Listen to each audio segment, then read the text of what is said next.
What was the question about confidence? Giving you confidence for the future. Yeah, as I said, look,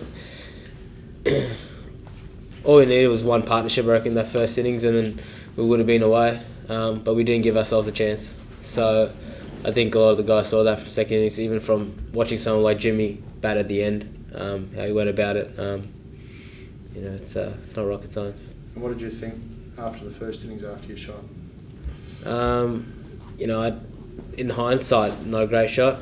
If I hit it over the top, went for 4, and then I got going, it would have been a great shot. But that's how fickle the game is. So I probably should have just stayed there and try to resolve a partnership with putt. But one way or the other,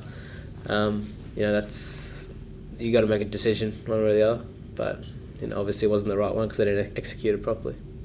How difficult is it as a group of batsmen, I suppose, to believe in yourselves and each other when those collapses keep happening? And I know you haven't been involved in all of them over recent months, but does that sort of take a toll on guys who are trying to establish themselves as Test players?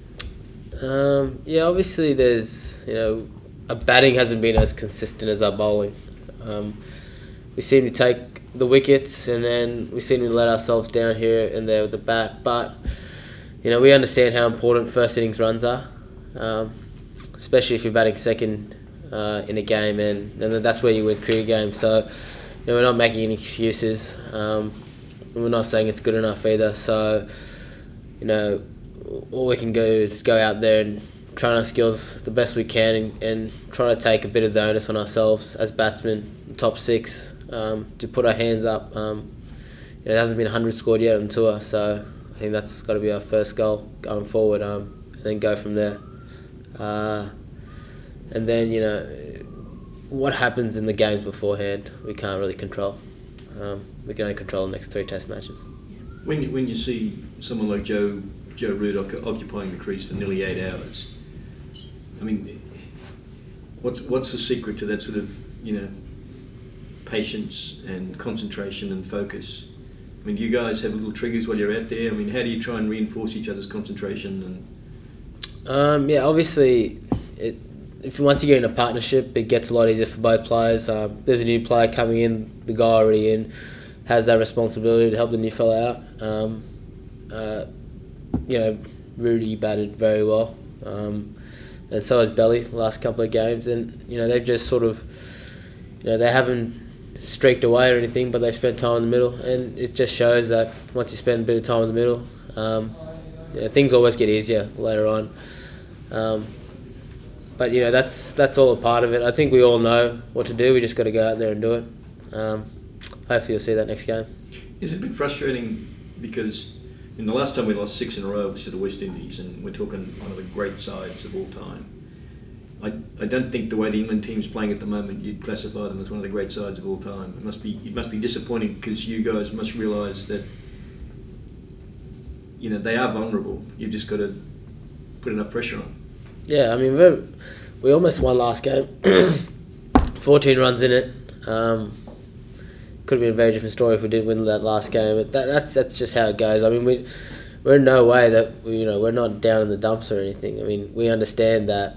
We probably lost the game in the first innings this time around, and if we had put a decent total, then it could have been totally different. But that's Test cricket. You can't relax for a session. You can't relax for an hour.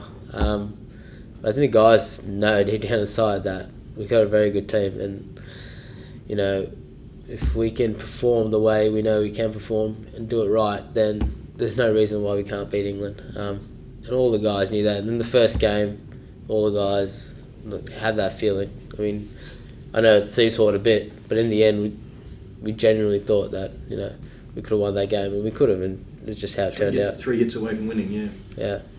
After the first innings collapse, Darren Lehmann came in and sort of said there was a bit of one-day batting to the way you guys approached it. Is it hard to, I suppose, get out of that kind of mode? Is that a habit that players fall into too easily, do you think? Yeah, it was. As I said, it probably wasn't the right. We had some bad shots, myself included. A few other guys played some bad shots to get out. and you can't do that. Even in first class cricket, you gotta, one guy might be able to get away with it, but you can't have 3 or 4 players playing bat shots and getting out, and you let your whole team down, top order down. So, obviously, as I said before, you spend enough time in the middle, things get a lot easier. This is probably the main key for us in that first innings. It was a pretty good deck out there in the first innings, so I'm not sure if the one-day stuff actually makes a difference, because it's all in the way you go about it in your head. And one-day cricket from 4-day or 5-day cricket it's not that different. It's not that different. My one-day game, I even talking to Michael Clark, he says he plays the same way in one days as he plays in test matches. So I don't think that's too much difference. Just probably didn't go about it the right way in the first innings.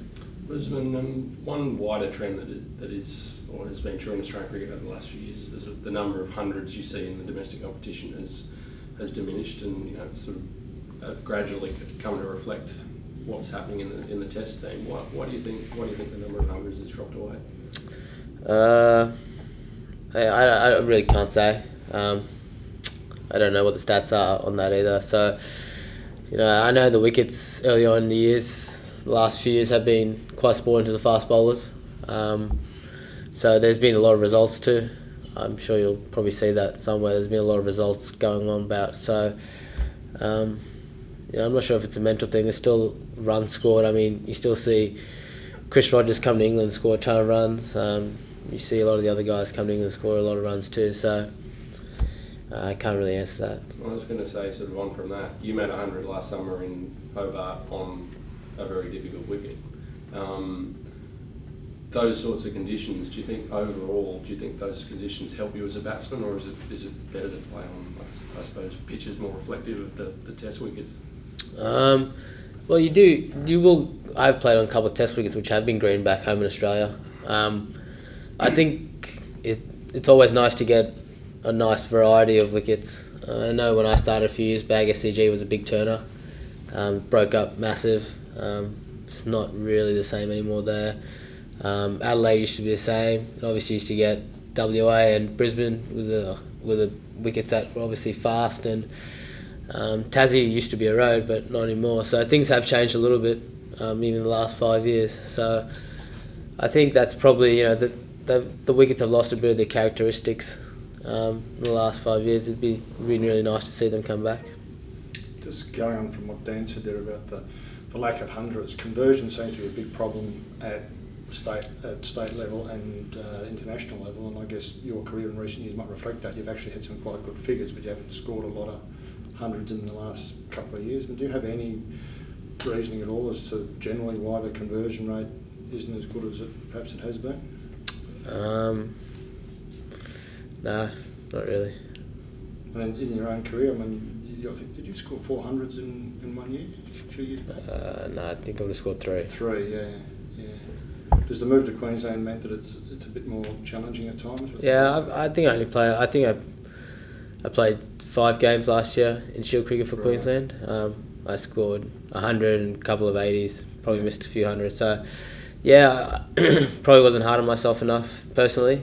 But it's been ever since I got dropped from Australia a couple of years ago. It's been a bit up and down, just trying to find my way back. I feel like I'm in a good place now.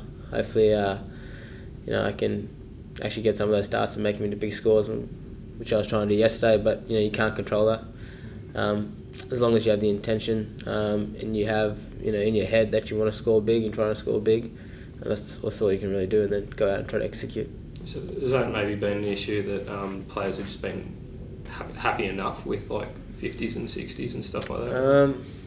I don't know. I can't speak for other players. I know it frustrates me to hell getting 50s and 60s, especially doing all the hard work. It's probably the best time to bat. So, there's been a lot of nice performances over the last couple of years. Probably hasn't been as consistent, or everyone hasn't done it at the same time. We've got a young side. I think eventually you'll find players finding their feet. And obviously it's up to the individual in terms of batting and trying to go big and putting that onus on themselves. But cricket's a tough game. It's not always so easy. You said you'd been... Oh, sorry, Clark. No, that's right. Well, last summer you were pulled in a few different directions, I suppose, especially when there was no Shield cricket to play. You kind of seemed a bit all over the place. Like, is that difficult when, like, coming through when, the domestic season is so disjointed? No, not really. I don't find it too different to go from 4-day cricket to 50-over cricket to 1-day cricket. It's all in your head. How you want to play, how you want to go about it. If you want to play shots, you play shots. If you don't want to play straight, you play straight. Obviously, you practice a few different things, but in the end, it's still watching the ball and hitting it. So no, I'm not gonna. I think the schedule was all right last year, and I think it's getting better this year. So I've got no complaints about it. You seem to have lost a bit of weight. I mean, you worked really hard on your condition over the last year or so. Yeah, I've always worked hard on my condition. I have lost a little bit of weight, but it doesn't help me score runs. It's just another way for me to tick the boxes, make sure that I'm giving myself the best chance whatsoever. So is that something that you've done as an extra thing or whatever to try and take that extra step?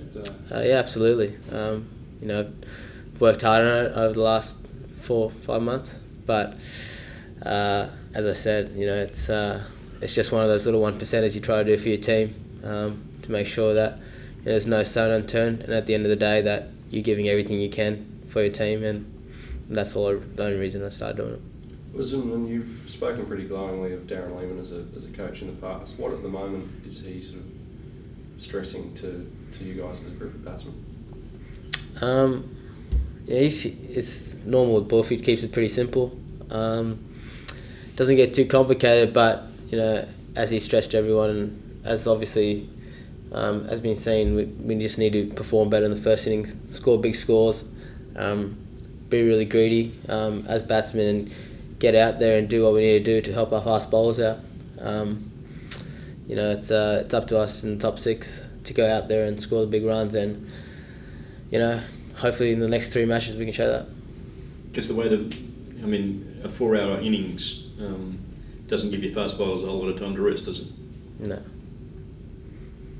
You come under a bit of fire in the past for not rotating the strike. I thought yesterday you were doing that quite naturally. Is that something you've worked on, or? No. I think it just happens along with the innings. I think if you play enough longer forms cricket, you'll realise that strike isn't always rotated all the time. It sort of ebbs and flows. Your whole inning sort of ebbs and flows. I think some of the selectors said that a bit earlier without really taking too much attention to what was going on. So I think you spend enough time in the middle, you'll face enough dot balls and you'll hit enough fours. It's just how it goes. Your first innings shot, mate, do you reckon there was some aspect of that, just the pressure that had built up, like you've been trying to get back in the team for 2 years and all that kind of thing? Did you feel like that that pressure maybe played a bit of a part? You're finally back there. Yeah, I've definitely felt more comfortable with second innings. First innings, as I said before, probably wasn't my best executed shot. I sort of went half at it. If I tried to hit it for massive 6, I probably would have gone for 4. That's how it goes. I learned first innings, and I wasn't going to give my wicket away second innings. That's the old Matty Hayden line. I mean, he used to be playing a whole lot of brilliant drives along the ground for no run. Finally just went go over the top. You just got to commit to the shots, what I'm saying. Really. Yeah, absolutely. I mean, I love taking on... I do enjoy taking on the spinners. I think they present a lot of run scoring opportunities too. Obviously the wicket changed from the first innings to second. That's what you have to do in cricket. You have to tweak your game plan here and there. But the opportunity presents itself again doesn't mean that I'm not there to take on the bowlers. I'll just hopefully try to do it better next time and be a lot smarter about it.